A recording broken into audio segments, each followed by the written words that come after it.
Elizabeth Klapik provided a statement about how the government's COVID mandates and lockdowns disrupted her life. Starting at paragraph 3, she said, "The truckers and the Canadians who lined the roads, overpasses, and highways restored the hope that I had almost lost. These patriotic Canadians told me that I am not alone, that I matter. I will never forget the hope and pride I felt watching these amazing truckers driving along Canadian highways, crowded with patriotic Canadians flying their flags and holding their signs of support.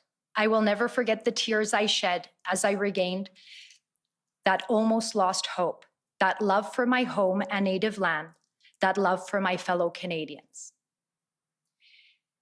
At page 235, Ottawa resident Karen Hanna, who obtained a sociology degree from Ottawa University, starting at paragraph 5, stated, "For months, the leader of our country publicly shamed people like me and my husband.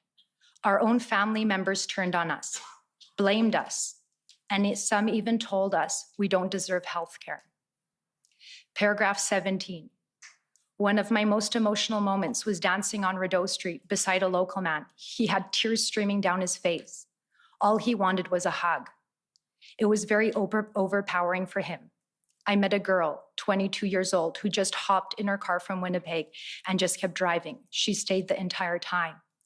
I met people who were like family to me, people who gave up everything to come to Ottawa for justice and an explanation." At page 116, here is one of many, many concerned parents and spouses. Sam Crozier at paragraph 8 says, "I am not asking for help.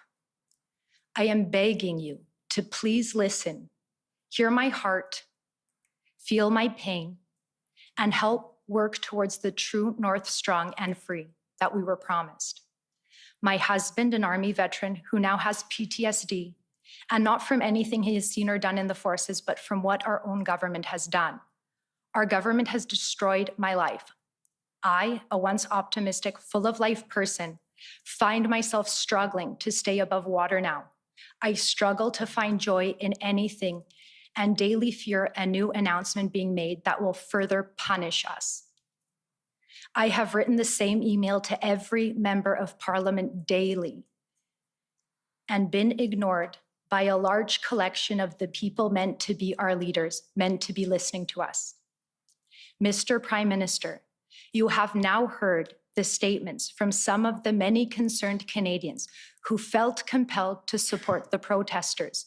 Do you now understand the reason so many Canadians came to Ottawa with such resolve in the midst of a harsh, cold Canadian winter because of the harms caused by your government COVID mandates, and they wanted to be heard?